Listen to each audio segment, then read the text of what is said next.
lagi di mata pelajaran IPAS.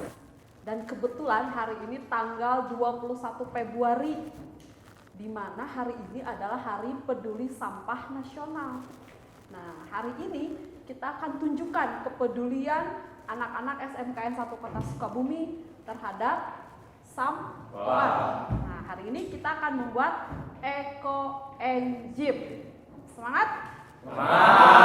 Oke, seperti biasa, sebelum memulai pelajaran, kita membaca doa dulu, dipimpin oleh KM. Sesudah itu Ibu minta satu orang untuk membacakan surat Ar-Rum ayat 41 dan terjemahannya. Siap? Ya. Baik KM, silakan pimpin doanya. Belum kami jatah pakai itu kita doa. Sudah ada dalam hati mulai.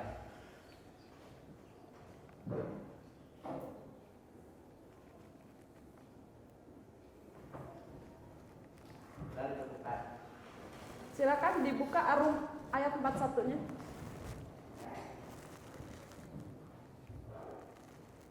Baca bareng-bareng ya.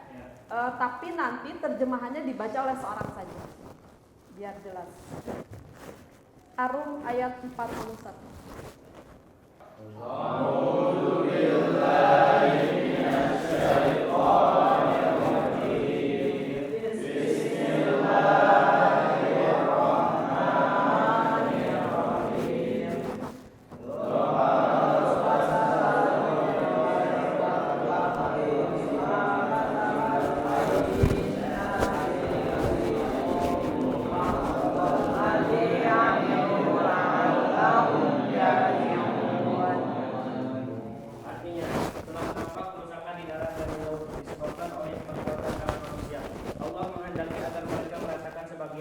Akibat perbuatan mereka, agar mereka kembali ke jalan yang benar. Baik anak-anak, tadi kalian sudah membaca surat Ar-Rum ayat 41 dan terjemahannya. Tadi dibacakan oleh Kak Is terjemahannya. Ada yang mau berkomentar gak tentang surat Ar-Rum ayat 41 itu tentang apa sih? Ibu, Silakan Ki. menurut dari surat Ar-Rum tersendiri ayat 41 ini, manusia telah melakukan kerusakan di muka bumi seperti menebang pohon sembarangan, membuang sampah sembarangan, dan membakar hutan. Apa akibatnya kalau kalian buang sampah sembarangan? Banjir. Banjir. Kalau suka menebang pohon sembarangan? Longsor. Seperti itu ya kerusakan-kerusakan yang telah diperbuat oleh manusia. Baik anak-anak, tadi Ibu sudah menanyakan kabar fisik kalian. Sekarang Ibu ingin mengetahui bagaimana sih keadaan emosi kalian hari ini, keadaan psikis kamu, apakah sedang bahagia, sedih, marah atau apa? Ya, silakan masuk ke Mentimeter. Enter code-nya adalah 8155832. Silakan diisi.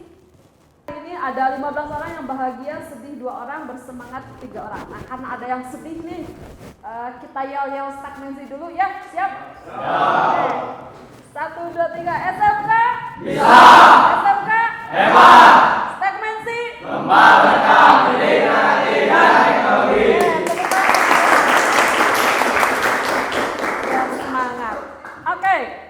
Kalau lagi sedih nih, lagi marah, kira-kira apa sih yang kalian lakukan?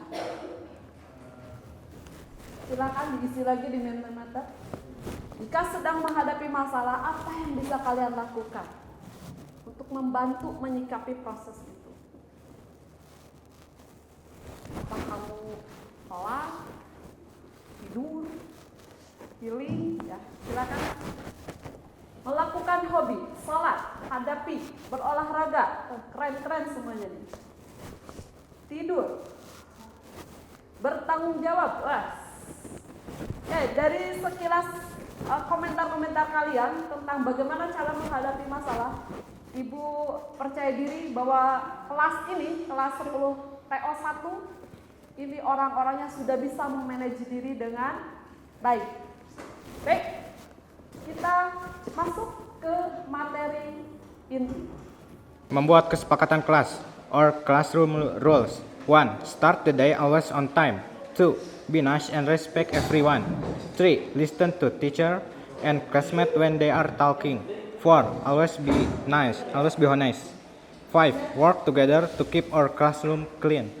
Baik, kita mulai ke inti pembelajaran. Seperti yang tadi Ibu bilang di awal, kita akan mempelajari bagaimana cara membuat eco-enzim. Tujuan pembelajaran hari ini adalah yang pertama, kalian bisa menganalisis sampah di lingkungan rumah kalian. Apakah ini masuk sampah organik? Apakah ini masuk sampah anorganik? Yang kedua, kalian bisa menjelaskan alternatif cara-cara pengolahan sampah agar sampah tidak menggunung. Ya. Ketiga, mempromosikan ekoenzim yang berasal dari sampah rumah tangga. Jadi kamu harus bisa membuat ekoenzim. Berapa takarannya, berapa sampah yang dibutuhkan, berapa air yang dibutuhkan, berapa gula yang dibutuhkan, ya. Dan yang terakhir, kalian harus bisa mengkomunikasikan manfaat dari ekoenzim. Jadi di akhir pelajaran ini, setelah kamu praktek membuat ekoenzim, kamu nanti secara kelompok silahkan membuat video atau apa saja, ya. Terserah kalian, mau video, mau poster, upload di medsos kalian. Nanti kita akan mengedukasi masyarakat bagaimana pentingnya mengelola sampah dengan cara-cara yang sederhana. Siap? Siap. Baik, pertama-tama kita akan membagi kelompoknya. Ya, kalian akan berkelompok 5 orang. Cara pembagian kelompoknya, kita akan menggunakan game patung pancoran, masih ingat? Ya, game patung pancoran, dansa, lampu lalu lintas, dayung dan bunga matahari. Siap? Ya. Kalau ibu bilang patung pancoran, berarti kamu harus sendiri-sendiri begini, gitu ya. Kalau ibu bilang dansa, berarti kamu berdua berdansa, gitu ya. Kalau ibu bilang lampu lalu lintas, berarti kamu bertiga. Gini? Ya, siap? Dan kalau ibu bilang dayung, artinya kamu cari kelompok berempat-empat mendayung. Dan kalau 5, kalian membentuk link, 1 orang di depan sebagai bunga mataharinya gini-ginian joget, ya. Siap? Oke, kita mulai. Oke, semuanya siap-siap. Siap-siap. Patung pancoran. Dansa.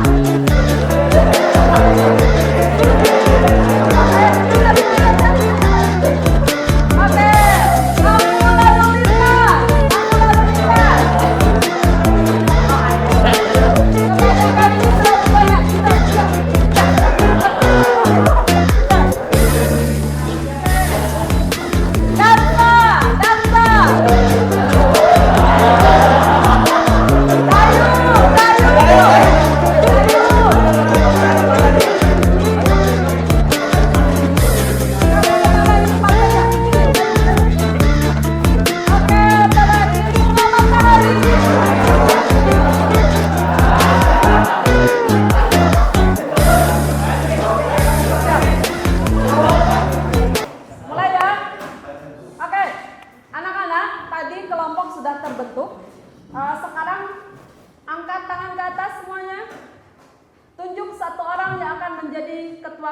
kalian. Baik. Para ketua, tolong mengambil alat dan bahan yang Ibu sediakan di pinggir. Silakan dibawa. Anak-anak, sekarang Ibu mau menayangkan 2 video. Yang pertama video TPA Leuwi Gajah, ya, yang sudah memakan 150 jiwa, tragedi Leuwi Gajah itu. Dan tragedi inilah yang pertama kali dimunculkannya adanya Hari Kepedulian Sampah Nasional. Dan yang kedua, kita akan melihat video sampah di Bantar Gebang. Silakan kamu amati dengan baik. Jika ada tanggapan, pertanyaan atau informasi yang mau kalian share, bagi, silakan nanti diskusikan dengan kelompok kalian. Siap? Baik, kita saksikan videonya terlebih dahulu. Didahului letusan, jutaan meter kubik sampah longsor Menimbun puluhan rumah, mengubur lebih dari 8 hektar kebun dan lahan pertanian, serta menewaskan lebih dari 140 orang. Tragedi longsor ini dipicu manajemen pengelolaan sampah yang buruk. Tempat pembuangan akhir Lewi Gajah merupakan menggunakan sistem open dumping. Artinya, sampah dibuang dan ditumpuk begitu saja. Longsor ini merupakan tragedi terbesar kedua di dunia. 5 tahun sebelumnya, lebih dari 200 orang di Quezon City, Filipina tewas akibat tertimbun longsoran sampah. Jakarta. Bekasi. Ini kotanya. Ini sampahnya. Di Jakarta ada banyak gedung 16 lantai atau lebih. Di Bekasi ada sampah setinggi gedung 16 lantai.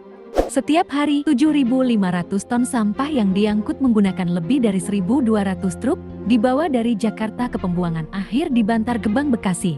Tapi kan, sebagai kompensasi uang bau sampah, pemerintah Kota Bekasi akan menerima uang sebesar 379 miliar rupiah dari pemerintah Provinsi DKI Jakarta setiap tahun, hingga 2026. Iya, uang ini akan dibagi-bagi. Kompensasi bau sampah senilai Rp350.000 per bulan akan dibagikan kepada 24.000 keluarga di beberapa kelurahan. Selain itu, duit dari Jakarta juga digunakan untuk pembangunan infrastruktur saluran dan jalan, kebutuhan pendidikan, hingga kesehatan bagi warga di Kecamatan Bantar Gebang. Gimana pendapatmu? Apa ya yang bisa dilakukan agar sampah kita nggak terus menggunung seperti ini? Komen di bawah. Ya Bu, mau bagi tanggapan. Silakan, Jopi. Ya, menurut saya, menurut di TPA Lewi Gajah, jika sampah menumpuk seperti itu, akan terjadi sebuah bencana seperti longsor yang mengakibatkan sampahnya terendam, yang mengeluarkan gas Meledak begitu ya. dan meledak. Akhirnya menimbun berapa desa tadi?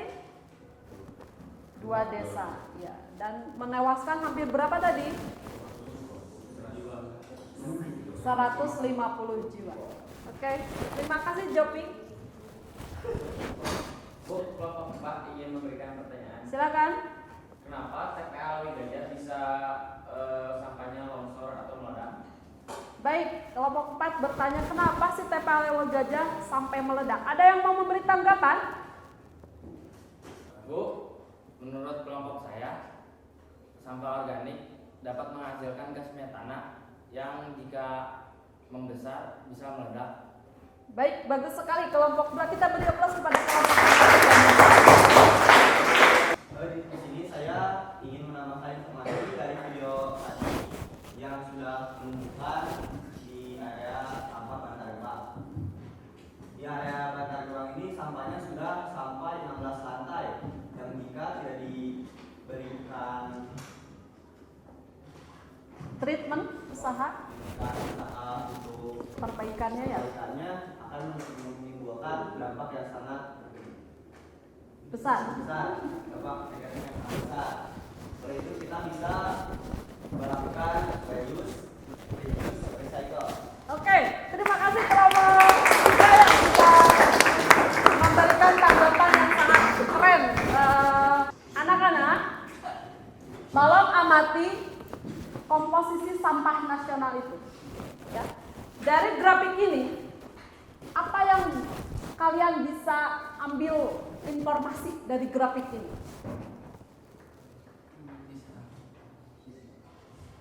Yang bisa silakan mengajukan. Ricky, apa yang bisa kamu lihat dari grafik ini?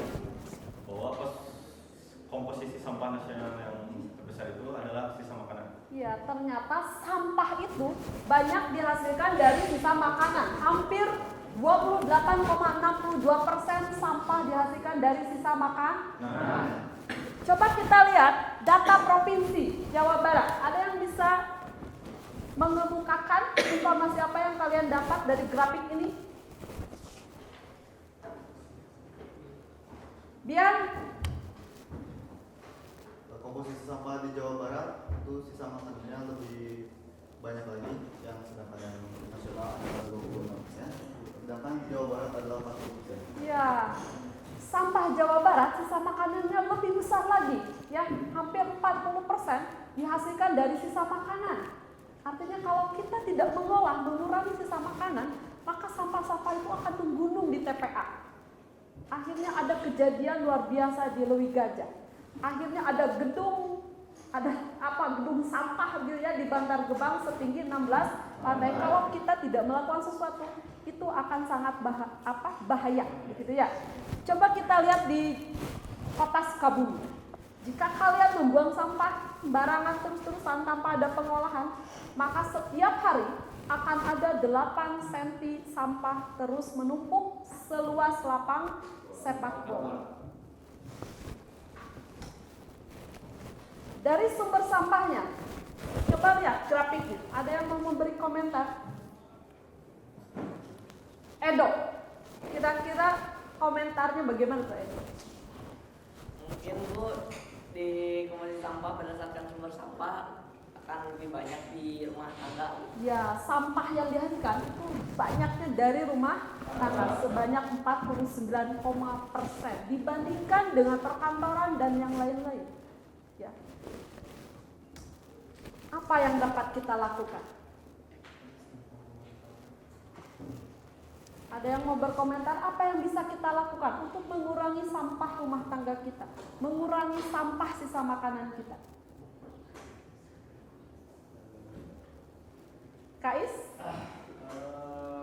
Mungkin tidak membeli makanan yang terlalu banyak, dan juga mungkin kalau misalkan ada sisa bisa dibuat kompos atau pupuk. Ya, keren Kais, kita bisa bikin kompos, kita bisa bikin pupuk. Nah, tapi hari ini kita akan membuat apa? Eco-engine yang lebih sederhana alat dan bahannya. Bisa kamu temui di rumah tanpa membeli ke toko-toko pertanian. Ya, oke. Sekarang kalian dalam kelompok silakan mulai berdiskusi untuk membuat proyek pembuatan eco-engine. Modulnya sudah Ibu bagikan. Silakan baca apa yang kalian butuhkan, alat bahannya apa, ya, komposisinya bagaimana. Jika kalian, Ibu saya tidak suka membaca, saya mah sukanya mendengar YouTube, melihat YouTube. Silahkan juga kalian melihat YouTube cara pembuatan eco-engine. Linknya akan Ibu bagikan di grup kelas. Siap? Nah, sebagai pengetahuan dasarnya, eco-engine itu bisa kita buat dari gula, kemudian dari sayuran, sisa buah atau sisa sayurannya, sampah sisa buah atau sayuran, dan air. Sederhana kan? Bisa kalian temui di dapur kalian? Ya. Dan perbandingannya itu formulanya harus 1:3:10.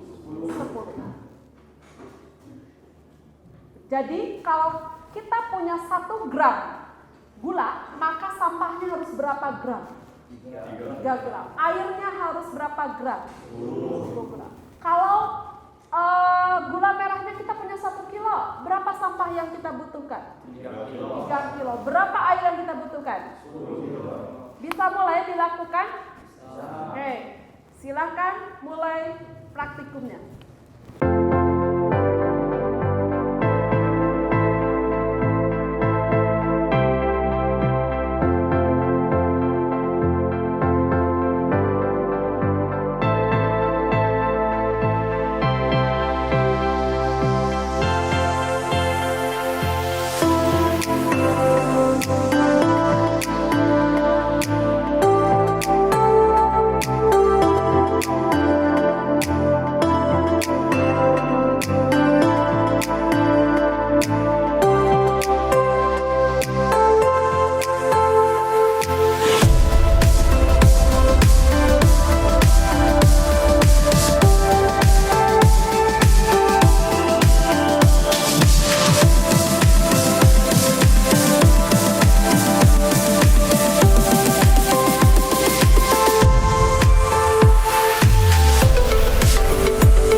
Kalian sudah bisa membuat eco-engine.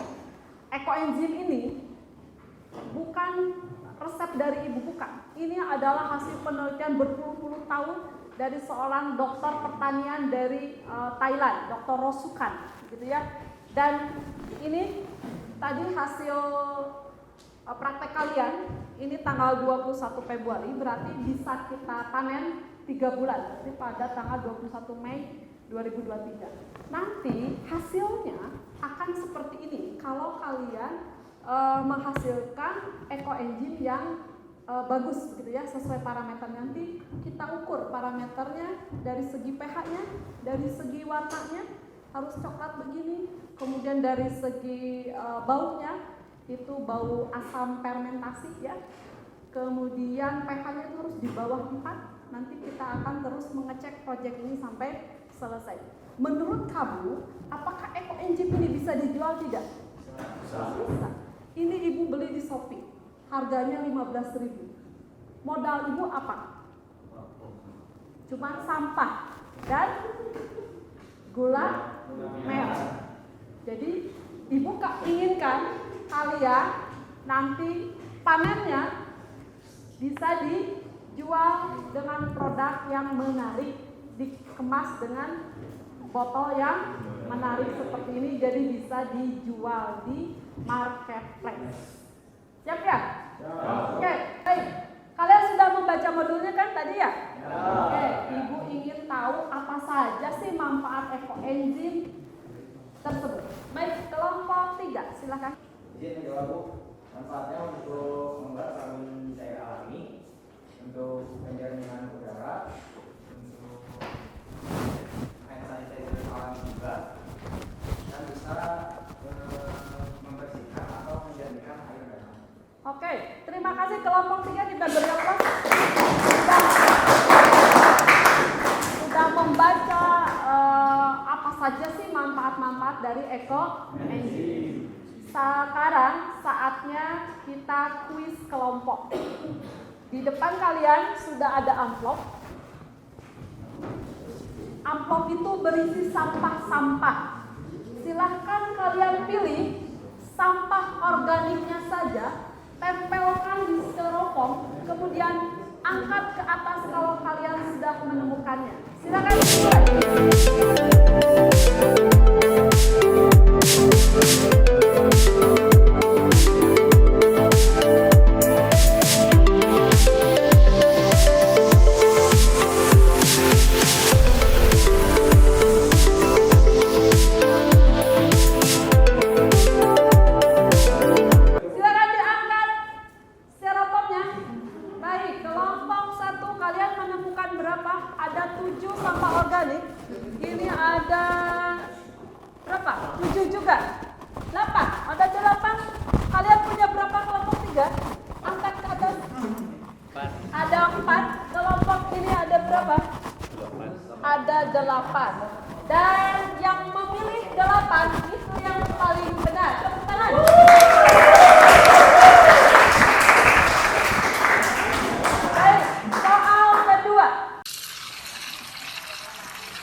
kalian merefleksikan pembelajaran hari ini.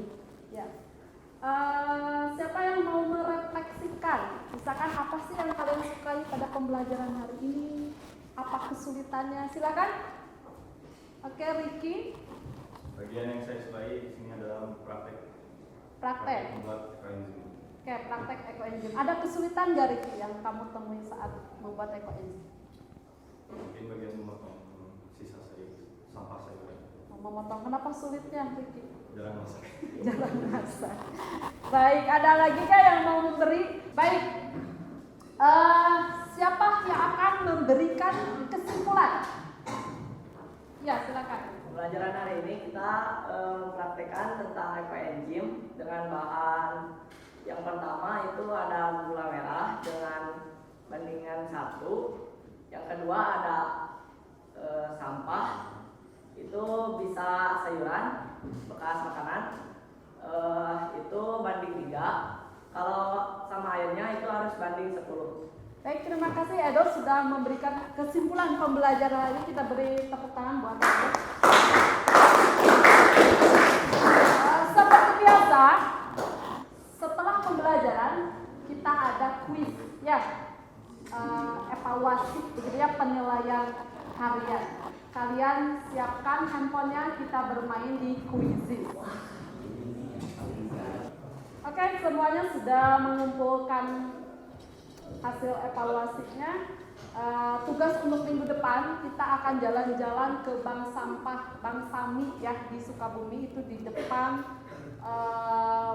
pemakaman Cina daerah situ ya. Kita akan berkunjung ke sana. Kita ingin tahu, gali lebih dalam oleh kalian bagaimana cara mengelola sampah dengan membuat bank sampah. Mudah-mudahan kedepannya di SMK 1 Kota Sukabumi kita bisa memiliki bank sampah sehingga sampah-sampah yang ada di SMKN 1 Kota Sukabumi ini bisa menurun drastis gitu ya untuk dibuang ke TPA-nya. Baik, Ibu ucapkan terima kasih atas segala kolaborasinya, atas segala atensinya. Kita beri tepuk tangan untuk kita semua. Baik, kita cukupkan sekian. Assalamualaikum warahmatullahi wabarakatuh. Waalaikumsalam.